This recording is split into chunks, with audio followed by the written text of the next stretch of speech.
RTL et les grosses têtes dans la nuit des temps du 12 juillet 1991 vous souhaitent une bonne nuit autour de Philippe Bouvard, Isabelle Mergo, Jean Dutour, Sim et Jean-Pierre Coff. Bien, une question facile, hein, mais bon, un peu rurale, un peu paysanne.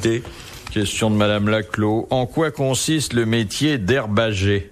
Par rapport avec l'herbe ? C'est le paysan qui s'occupe des herbages. Non. Ah bon ? Celui qui les vend, qui les transforme ? Non. Ouais, c'est ça n'a lui rien qui à voir avec sauve l'herboriste. certaines herbes ? Non. Ça a rapport avec des herbes ou pas ? Le métier d'herbager ? Le métier d'herbager n'est pas sans rapport. Des pâtures, non ? Il a une tâche tout à fait précise. Hein. Il passe la tondeuse ? C'est un employé des ponts et chaussées. Il coupe le foin et il le rentre. Il coupe le foin et il le rentre. Il est chargé de nourrir le bétail ? Il est chargé d'engraisser les bœufs avant l'abattage. Ah oui, le vérifier sur le petit Larousse. Ah mais je vous ai rien dit, parce que vous m'avez donné. Vous n'allez pas contester vos bonnes réponses. Ah mais pas du tout, non. Bonne réponse de Jean-Pierre Coff. Non, pas du tout. Mais je ne vais pas en vouloir au hasard, hein. Non. Oh, il fait bien les choses ici. Quelquefois. J'ai reçu une lettre personnelle de Madame le prieur d'Agon-Coutainville. Ah, et qui se plaint de Monsieur Coff. Elle dit, vous, Monsieur Sim, vous êtes gentil, plein d'humour et tout, tandis que Monsieur Coff est méchant avec moi. Elle a envoyé cette dame 65 000 questions, selon sa lettre, bien sûr, oui. Et elle se trouve permise de gagner de temps en temps 1000 francs sans que vous l'empêchiez de gagner, parce que elle me dit, Monsieur Coff connaît la réponse, et au dernier moment, il pousse le vice à la donner avant la sonnette. T'as bien de la veine d'avoir une lettre. Moi, je n'ai jamais reçu de lettre de Madame Wells. Elle n'ose pas t'écrire. Madame Wells d'Alençon ne m'a jamais écrit. Ça serait mon rêve. Mais elle ne doit pas vous porter dans son cœur. Est-ce que tu en veux à Madame le prieur d'Agon-Coutainville ? Non, mais je la connais pas. Elles doivent se connaître, alors. Je la connais pas et a priori elle est très sympathique. Elle t'aime pas du tout, alors, mais pas du tout. C'est vrai ? Ah oui, mais je te vais te donner la lettre. Mais Madame Prieur, je vous aime bien. Le prieur. Le prieur, je vous aime bien, Madame le prieur. Bien. Ne m'en voulez pas. Elle a justement une question. Non, c'est Madame Maugrillon de Châtenay-Malabry qui demande pour quelle raison les chiromanciens lisent-ils les lignes de la main gauche plutôt que celles de la main droite ? Parce que c'est celle du pognon. Il y a le pognon dans la main droite. Parce que celle de la main gauche, les évolue. Non, parce qu'elle est moins usée. La main droite, elle est moins usée que la main droite. Elle est moins usée par les travaux ménagers, la vaisselle, le téléphone, etc. Bonne réponse de Sim et de Jean Dutour. J'aime bien le etc. Quand je faisais mon service militaire, je tirais les cartes pour gagner un peu d'argent. Les cartes, comment c'était son prénom ? Et vous y croyez ? Ah, moi, je sais que nous ne sommes pas d'accord sur ce point, mais écoutez, vous savez que j'ai eu un grave accident de voiture au mois de décembre. Je suis allé voir un voyant, un homme de Châteauroux, qui m'a décrit précisément la voiture que je pilotais, qui m'a dit, vous allez avoir un accident, vous n'y serez pour rien, c'est un fou qui arrive à toute vitesse, dans un endroit que je n'arrive pas à définir, mais qui est comme il y a des arbres de Noël, c'est comme comme un carrefour. Non, vous savez, quand je trouve pas comme un feu d'artifice, il y a de la lumière de toutes les couleurs partout. Or, j'ai eu un accident. Rond-point des Champs-Élysées, la veille de Noël. Est-ce qu'il n'y a pas un endroit qui ressemble davantage à un endroit où il y a des feux d'artifice et des arbres de Noël que Paris, à cet endroit précis, la veille de Noël? Ouais. Mais enfin, c'est pas surtout... Il y a 10 ans, je suis allé voir une voyante qui m'a dit, 3 jours avant de rentrer en clinique pour me faire une prothèse de la hanche. Cette dame me dit, vous allez subir une intervention chirurgicale. Vous allez subir 2 interventions chirurgicales. Je lui dis non, une seule. Elle me dit non, 2. Je lui dis, c'est pas possible. Elle me dit si.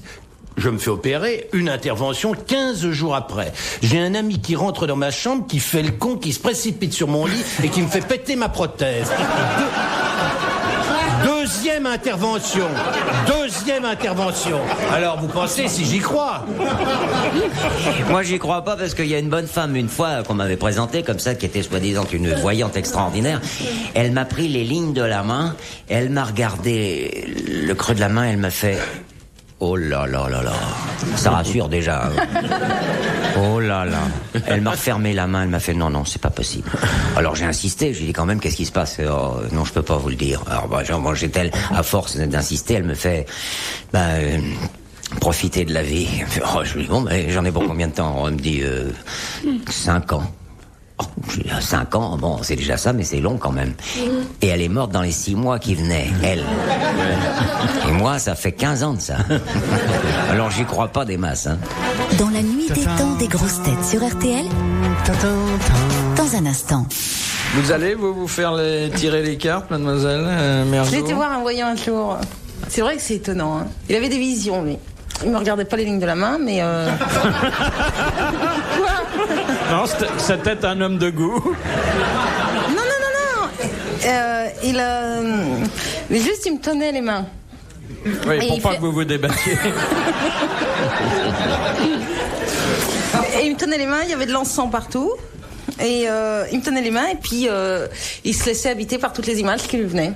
Et alors, mais il a vu des trucs extraordinaires. Hein. Ah non, mais c'est vrai. Moi, je sais pas. De toute façon, il n'y a pas à croire ou pas y croire. Il y a des phénomènes quand même. Et curieux. tu t'es pas inquiété quand il t'a tenu le sein gauche? Non, mais il m'a dit des trucs vraiment bizarres, hein, qui se sont avérés vrais. Quoi. C'est la voyante qui est dans son petit cabinet, qui est là, comme ça. Elle est voyante extra lucide. On frappe à la porte. Qui est là?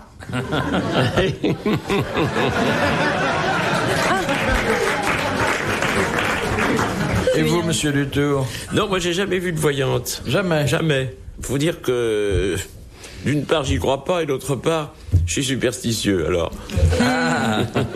Donc vous y croyez un peu? Enfin, je crois pas vraiment. Je pense pas que j'y crois. Bon non, c'est de la bêtise, ce serait trop simple. Hein. Mais il n'y a pas à croire ou pas y croire. Il y a des échos. Moi, ce qu'il m'a dit, ce voyant, c'était vraiment curieux. Quoi. Ça s'est révélé. Ouais, bon. Sur votre vie privée? Ouais, et puis sur ma vie professionnelle aussi. Non, mais c'est vrai. Il vous a dit que vous rencontreriez 1 ou 2 fois par semaine des messieurs qui vous tiendraient des discours bizarres? Vous parlez de Kiki? Non, des grosses têtes en général. Oui. Mais non, mais c'est vrai, c'était avant de venir aux grosses têtes. Il m'a dit, vous allez faire de la radio. On va vous proposer. Mais c'est vrai, je peux vous donner l'adresse après hors antenne. Mais c'est vrai, je vous jure, c'est vrai. Mais pourquoi il rigole, lui? Non, parce que c'était un ami à Je sais Philippe, pas il était pourquoi au ça me courant. rappelle. Ça me rappelle l'histoire d'un type qui meurt sur la voie publique. Alors les flics sont là. Et puis on dit à un des flics, il faut quand même aller annoncer ça à sa femme, mais il faut le faire quand même avec un peu de précaution, pas lui déballer ça tout à trac. Oh, je sais, dit le flic, dit l'agent qui y va. Et il va chez la bonne femme en question, il sonne, elle lui ouvre, il lui dit, je demande pardon, c'est Madame Veuve Ménard. Et l'autre lui répond, mais mon mari n'est pas mort. Bah si, justement. Moi, je connaissais la même, mais c'était des Écossais. Et Madame Veuve Bénard. Et elle Bénard. Ouais, et puis elle disait, ah non. Et l'autre, il disait, on parie. Ah oui, c'est ça. Vous savez, Elle est encore mieux. à propos d'un type qui frappe comme ça, qui dit Madame Veuve Intel, en Amérique, quand ils ont inauguré l'autoroute de Los Angeles, il y a un type qui est venu frapper chez une dame. Madame Longchair? Oui, c'est moi. Bravo. Vous avez gagné un train de pneus. Ah bon? Pourquoi? Votre mari est le premier mort de l'autoroute de Los Angeles. L'humour noir, ça. C'est bien pour une émission gay. Oui, c'est bien. C'est conjurer le sort. Alors, combien de jours après qu'on vous ait annoncé que vous alliez faire de la radio, êtes-vous venu nous voir? Une semaine. Une semaine après. Mais mon agent m'appelait, me disait qu'il fallait que je boive un bon coup et que je vienne ici, quoi. C'est ce que j'ai fait. J'ai bu un bon coup, je suis venu. C'est vrai, mais il y a plein de choses qui m'a dit. Vous buvez avant de nous affronter? Non, puis maintenant, mais la première fois, je crois que j'étais crois dans vraiment, un Lynn. état. Fais voir ta main. Fais voir ta main. C'est- Ah, cette nuit, tu vas pas la passer toute seule. Tu y crois? Bah si, parce que Kiki, il a des devoirs à faire. Ah, non, alors non, Ah oui. Pauvre petite. Question de Madame Ocar. Qu'est-ce que la contactologie? En un mot, Oui, Concacto. contactologie. Contacto. ça a rapport avec un contact? Oui, si l'on veut. Bon, c'est C'est, l'école des attachés de presse. Non. C'est une façon de Ça peut- soigner. C'est un peu médical? Ça a des C'est quand on a été dans le coma et pour... Non. Ça a des arrière-plans médicaux. Il y a des attouchements. Non. Pour reprendre contact, quoi. C'est pas l'acupuncture. Non. C'est relativement nouveau comme science. Hein. C'est physique. Les lentilles. Alors là. Oui, exactement. Ah ouais, là, exactement. verre de contact. Et verre de contact et lentilles. Bonne réponse. C'est trop simple pour nous. C'est une branche de l'ophtalmologie. Beaucoup de voyous aussi là-dedans. Beaucoup De voyous. Pourquoi? Dans le contactologie? De marchands de lunettes, tout ça. C'est Pourquoi? Trop long à raconter, mais terrible. Il travaille pas à l'œil. Hein. Ah non. De Monsieur Bourret. À qui appartenait la jument ailée Bourrac? À Boussac. Non, Bourrac. C'est dans les romans du Moyen-Âge? Non. C'est la mythologie? C'est mythologie. Aïkar? C'est la Bible? Non, c'est pas la Bible. Elle est pas dans Rabelais, C'est le Kama Sutra? C'est pas le Coran. C'est le Coran. À Mahomet. À Mahomet, c'était la jument ailée du prophète. Bonne réponse de Sim. Les grosses têtes dans la nuit des temps. Sur RTL, de 4h à 4h30. Dernier rendez-vous pour aujourd'hui. Nous retrouvons les grosses têtes dans la nuit des temps du 12 juillet 1991. Autour de Philippe Bouvard, Sim, Jean-Pierre Coff, Isabelle Mergot et son super kiki, Jean Dutour.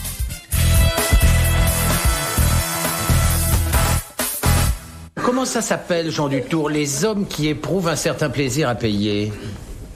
T'as un nom, ça? Je sais pas, je vous Les pose la connards. question. Ça s'appelle des michets. Connard. Ça s'appelle des milliardaires. michets. Ah oui, d'accord. Oui. Bon, très bien. Des Je croyais michets. qu'il y avait un Le nom micheton. technique, le micheton, oui. Ah, ça s'appelle le micheton? Le micheton, oui, le micheton. Je croyais qu'un mec qui... La michetonneuse est la personne qui recherche le micheton. Voilà. En principe, la bonne femme est très jeune et le type est très vieux. Oh, pas forcément vieux. Non, elle mais est pas très forcément bizarrement, il y a des jeune. michetons Ouais, mais jeunes. enfin, on en trouve beaucoup plus chez les vieilles personnes que chez les jeunes, les michetons. Il y a des michetons jeunes, il y a des gens qui veulent Alors, vous absolument... savez, dans les mémoires de Casanova, Dieu sait s'il a pas manqué de femme, celui-là. Mais il paye souvent, au moins une fois sur deux. Il était micheton. Oui, mais des petites sommes, pas l'hôtel particulier. Ah, bah oui, là. naturellement, il se ruine pas pour des. D'ailleurs, il avait pas de quoi Et se moi, ruiner, le pauvre si tu lapin. trouves 5 balles, tu me donnes Vous l'appelez l'adresse. pauvre lapin, vous. Oui, pauvre lapin. Oui. Vous appelez Casanova pauvre lapin. Ah, j'aime beaucoup ce Casanova, c'est un type épatant. Ah oui, non mais Charmant, amusant, Peau drôle. de lapin au masculin, bien Et sûr. qui a vraiment aimé les femmes et il les payait quand il fallait payer. Et c'est vrai qu'autour de l'Académie, le jeudi, il y a un tas de dames de petites vertus qui Oh, rôdent. plein. D'ailleurs, nous avons des champs pour ça. c'est pour ça que ça n'avance pas. Ils ont toujours une femme, Madame de Romilly. Oui. Ah oui? Femme charmante. Femme charmante qui vient très assidûment. Elle vient, elle. Ah, vous avez l'air d'avoir plus de sympathie pour celle-là que la J'aime précédente. beaucoup, Madame Oui, je sais pas ce que vous lui trouvez, Kiki, à cette fille. Je la trouve un peu vulgaire, pas terrible du tout. Ah, la pauvre femme. Je sais pas ce que vous lui trouvez vraiment, hein. Vous m'en parlez, comment ça me gonfle, elle, sérieux, hein. Bah, nous Mais elle est voyons jalouse, tous la berlingot, là. Je ne comprends pas ce que vous trouvez de plus que moi. Je lui trouve autre chose. Faut pas l'énerver, Jean, vous savez, je la connais, hein. Comment ça, il Elle m'a vous fait a cette choisi, question restez tranquille de ce côté-là. Hein. Tu devrais te présenter, Isabelle, à l'Académie française. T'as une voix. Bon, bah, ça sera pas la sienne parce que. Elle en aurait plus d'une. Ah, vous croyez? Le discours de la berlingot. Mes chers confrères. On aurait tellement de fritures ça qu'on se serait croirait en plutôt Belgique. vicieux. non. Attention, parce que Kiki, je crois, va vous casser la... Messieurs, comme Giscard, messieurs. Non, messieurs, je le dis bien. Messieurs, oui, très bien. Messieurs. Enfin, Jean. Mes chers confrères. Question de Monsieur Legros. Quel est l'équivalent français de cette phrase chinoise « Je ne veux pas porter un chapeau vert » Oh là là. C'est comme les cornes. Je veux pas être C'est académicien. c'est que... Non. Je veux pas porter le chapeau, c'est quand... Oui, cocu, les cornes. Je ne veux pas Mais j'ai être dit, cocu. c'est comme les Bonne cornes, j'ai réponse. Bonne réponse de Jean-Pierre Coff et d'Isabelle Mergot. Elle l'a dit la première, hein. Je brille. Ça, c'est extravagant. L'académicien est en train de dire, mais non, elle l'a dit la première. Il ronchonne, il la défend. Mais c'est insupportable d'avoir des ménages établis comme ça. Mais on n'est pas payé à la réponse, maître. Non, mais il lui donne pas d'argent. Si en plus il était méchant, il aurait pas de chance. Mais non, mais il a rétabli. Il a une âme de justicier, Kiki. Et il a de justicier. C'est un mot, tu devrais... Arrêtez de téléphoner parce que... De justicier. Oui. Tu devrais dire de Robin des Bois, c'est plus facile pour toi, ça. Il a une âme de Zorro, Kiki, ok? Voilà, très bien. Et moi, j'ai dit les cornes et j'ai fait ça. Et Monsieur Bouvard, vous m'avez regardé d'un air un petit peu... Chérie, je dois l'avouer, bovin. Et donc, moi, écoutez, vos cornes, on aurait dit des vers de terre. Ouais, moi je pensais que ça voulait dire je veux pas aller à la campagne.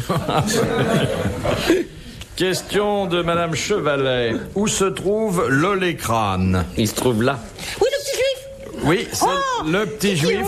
Alors c'est une bonne réponse prioritaire d'Isabelle Mergo, car elle a donné le nom, tandis que Monsieur Dutour montrait l'endroit. Oui.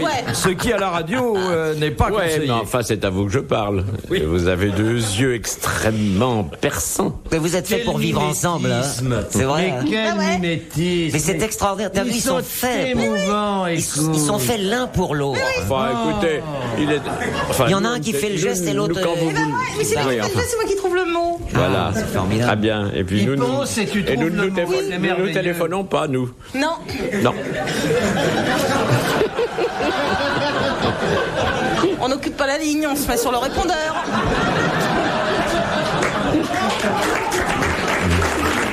Bien. Alors, Mademoiselle Belpère de Loche demande: quel est le Français qui fut baptisé l'homme aux 200 records? Il avait été champion du monde toutes catégories en poids et haltères. Il avait battu le champion du monde de catch.